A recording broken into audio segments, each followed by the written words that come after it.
Okay, I'm doing this just on the frame, but you're going to have your camper much further along at this time. You're going to have the inside plywood wood done on the walls, and when you cut this section out for that plywood, that's how you're going to get this piece that goes on the back here, which I don't have. I've got this piece of scrap wood on the back right now. But what we do now is we get some shim material. I've got a pile of 1/4-inch plywood here and some door shims that you can get from the tool store. Sometimes they give these away like paint sticks, or they're $1 for a dozen or something like that. And what we're going to do, we're going to fit the door in here. We're going to locate these hinges. And then we're going to locate these hinges to get a 1/4-inch gap up here at the top. So what I'm going to do is push these hinges up against this wall with my first shim.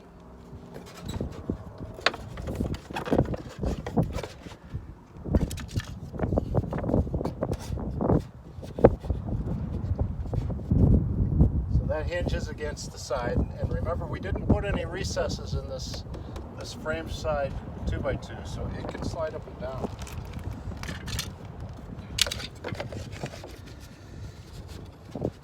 Okay, so now the hinges are pushed in. I need the door to come up, and the only measurement you have to make in this whole process of doing this is, dropped it, 1/4-inch gap up here. So I got a 1/4-inch drill, and I'm going to raise the door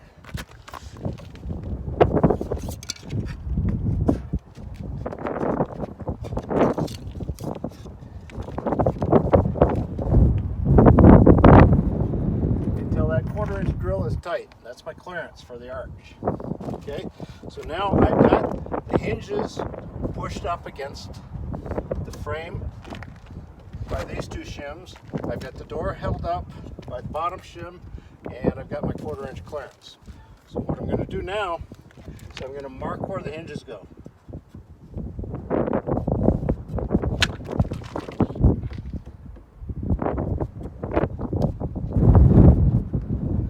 Marking the frame.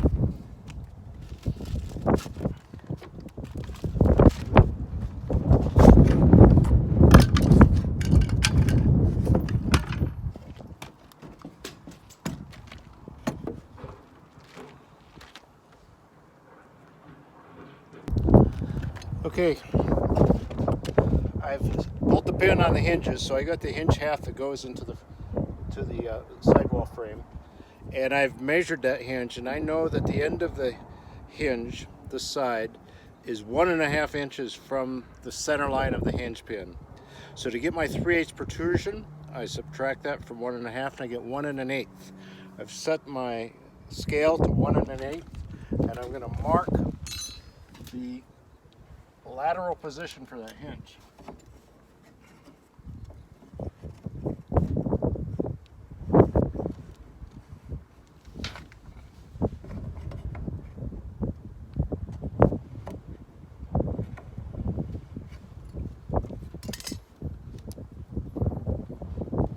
And I'm going to install the top hinge.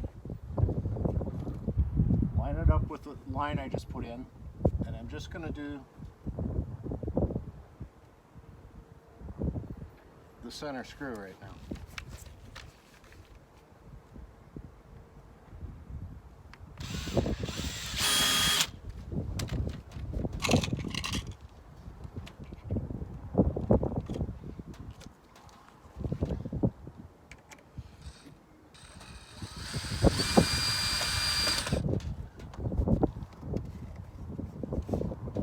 Okay, there is no way in the world in that second hinge to get it in the right place. So you have to reassemble the door, and this is hard to do by myself, but I'm going to try it, and get a helper, but put the door back on.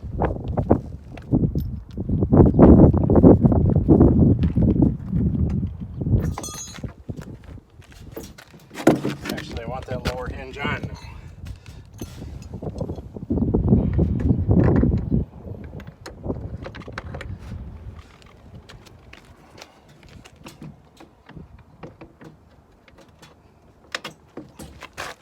I'm blocking your view. All right, so now the upper hinge is located vertically.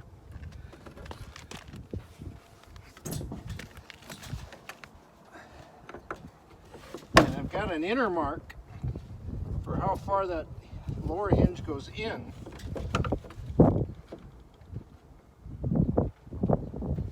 Now I'm going to locate it vertically.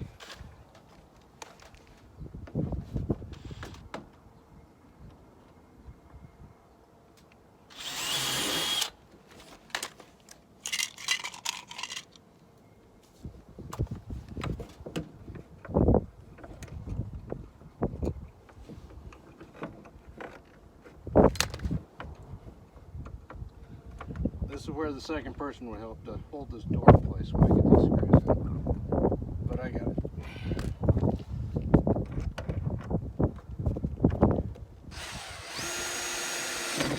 Alright, before we go drilling messes of holes and having them all wrong, check it out.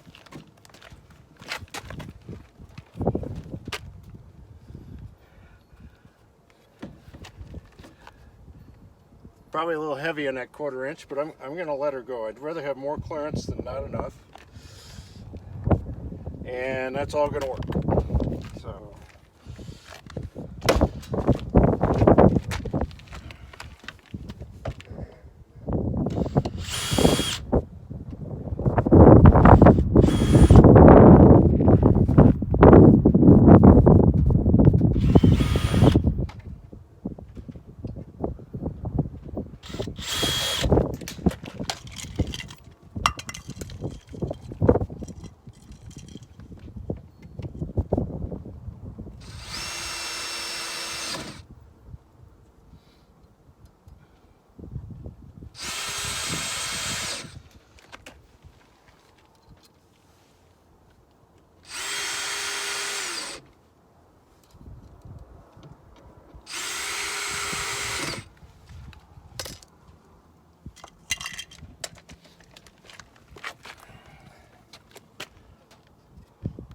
Lots of clearance. The next thing I'm going to do is get the hardwood plastic. This stuff, this is actually sealing material here, not the plywood that you're going to use. And I'm going to line this door so you don't see this plywood on top and the other beam, and it looks a little classier. You'll have both of your front and back panels on. You'll have the plywood in back and the plastic in front. And then when you put this piece on the inside here, and I'll demonstrate that in another video, you're going to cut it, and you still should have clearance to that door. There's lots of clearance there.